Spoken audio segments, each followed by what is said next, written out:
We read from Matthew chapter 20. Jesus told his disciples this parable. The kingdom of heaven is like a landowner who went out dawn to hire laborers for his vineyard.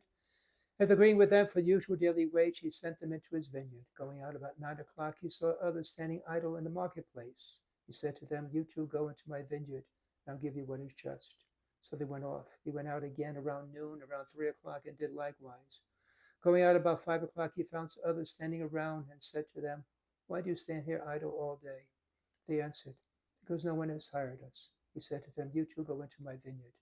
When it was evening, the owner of the vineyard said to the foreman, "Summon the laborers and give them their pay, beginning with the last and ending with the first." And those who had started about 5 o'clock came, and each received the usual daily wage. So when the first came, they thought, well, they would receive more. But each of them also got the usual wage. Now receiving it, they grumbled against the landowner, saying, "These last ones worked only 1 hour, and you made them equal to us, who bore the day's burden and the heat." He said to one of them, "Reply, my friend, I'm not cheating you. Did you not agree with me for the usual daily wage? Take what is yours and go. What if I wish to give this last one the same as you? Or am I not free to do as I wish my own money? Are you envious because I am generous? Thus the last will be first, and the first will be last." Of all the parables of Jesus, probably this is one of my favorite parables, the most perplexing, the most disturbing, especially for us Americans. We feel, wait, it's unjust, it's unfair. Now, we believe fairness, right? Those who work more hours should get paid more. Those who work less should get paid less. It makes sense. Mm-hmm.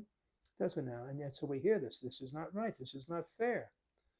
And the whole thing, this landowner, he could have avoided this whole disagreement, this whole disruption, if he simply paid those who came first. He could have paid them first and wait to those at the end and pay them, and no one would have ever known. But he deliberately pays the last one first so they would see his generosity. And actually, those who write this gospel, they're confused as well. They are perplexed. And so they end with this phrase that really doesn't apply here. What's this? The one that most people know, especially when you're waiting online for something, you want to cut the line. We recite this one: the last will be first, and the first will be last.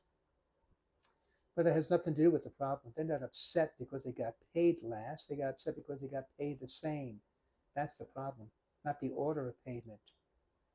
And so our Lord tells us this is it. And let me ask those who may be Catholic, maybe a whole life, and you go into church, you practice through your Lenten practices, whatever you've gone through the whole procedure, and someone comes in at the last minute. Guess what? You find out that they get treated the same as you. Would you be upset? Do you think you deserve more? God says, you'll get what I promised you. You're not losing heaven. You're not losing your reward. Just others get to share it. So Lord, help us then to be generous, to want more, to wish more for others as well. God bless you.